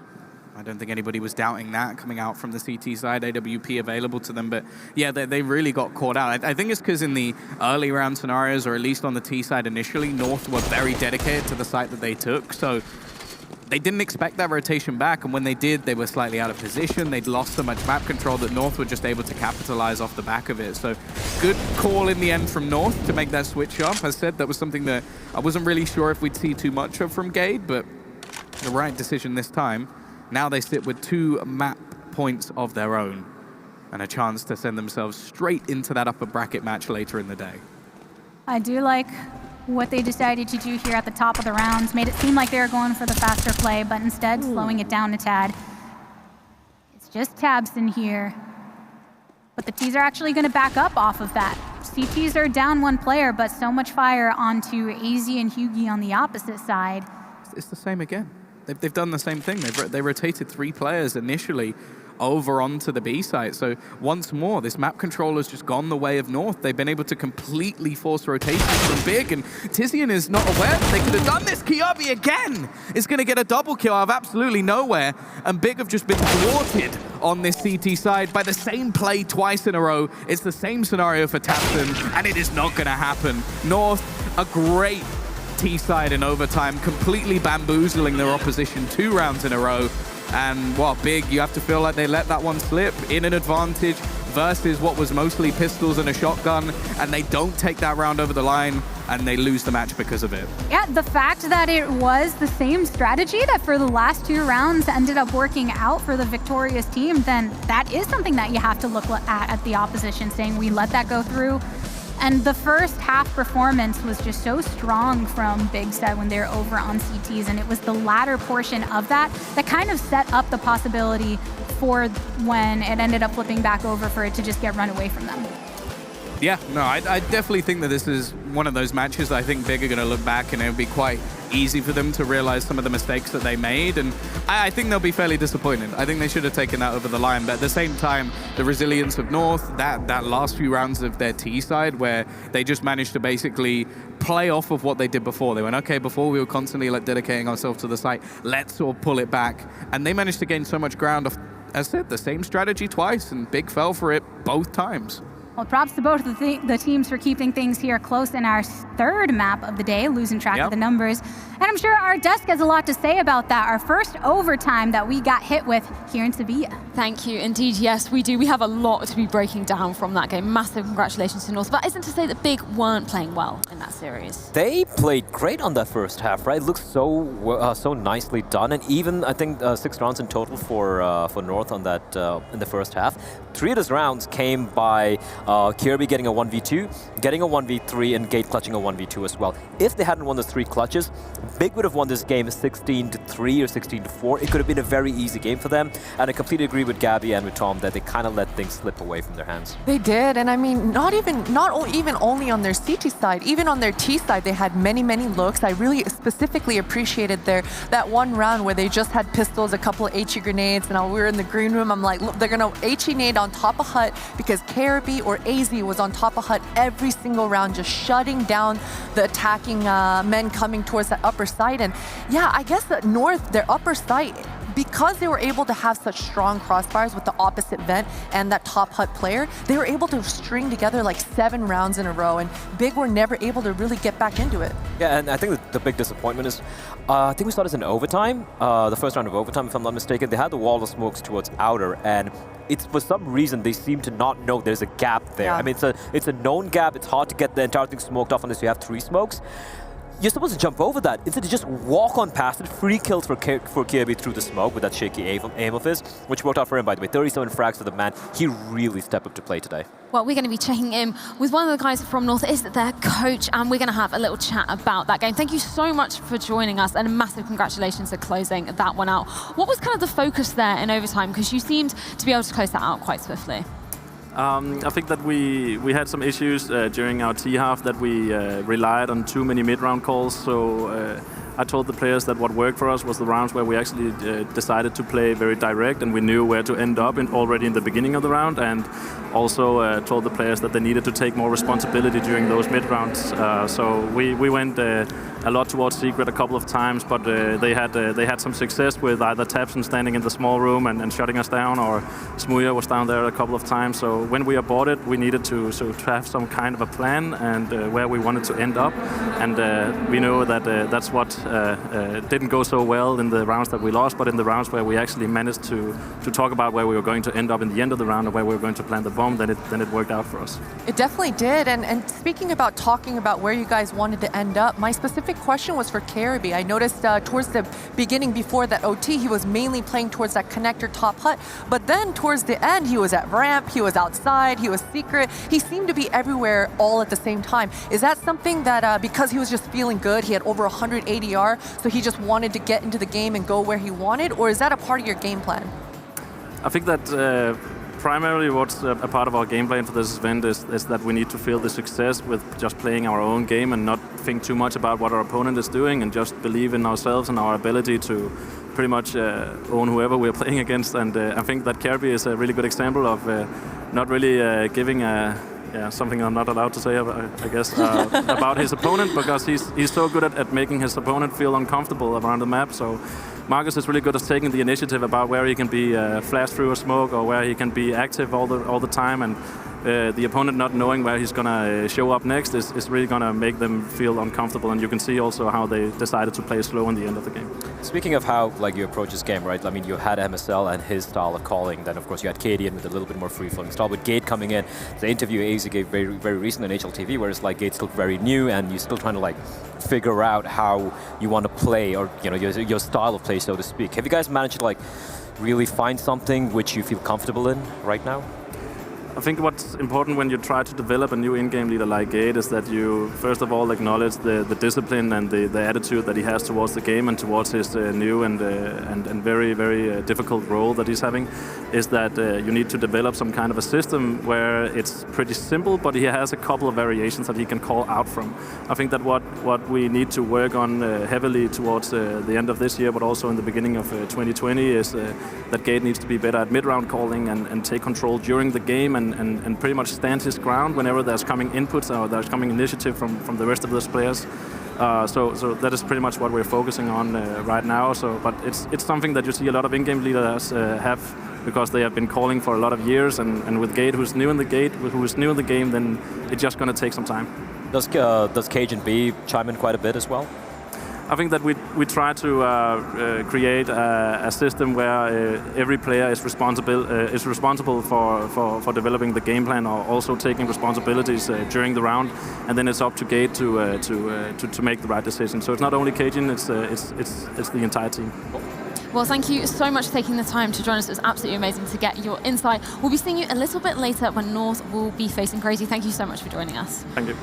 And obviously, a name that we were bringing up there was Kirby. He ended on 36 kills. We were saying the importance of him stepping up, and he really showed himself. He definitely did, and Blair and Tom said it perfectly. I think in that first half, they just were able to string together such a strong lead in his clutches. Man, I keep thinking back on that first half when Smuya in a 2 versus 1 in a post-plant scenario, Kirby in that connector. I think that's probably one of the easiest clutches he's going to get this tournament in a 1 versus 2 scenario post-plant. You got to be able to defend the diffuser, and for some reason, somehow, maybe a miscommunication or something, I think Big are going to look back at this match and realize how many rounds kind of slipped out of their hands due to their own mistakes, and it should be an easier bounce back from a match like this for Big. I also just want to point out, when we're talking about Kirby with his 37, 36 kills, which is quite monstrous.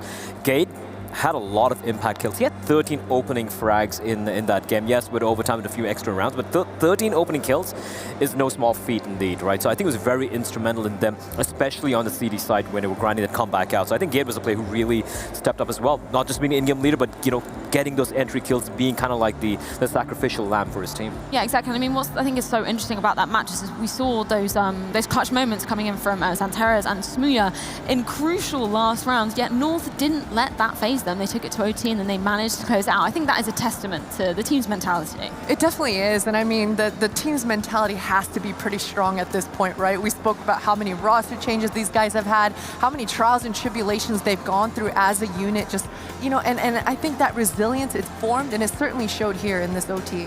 Yeah, exactly. Well, we're going to be getting into our final opening matchup of the day after this short break. It'll be Gambit Youngsters taking on Mad Lions. Make sure you join us then.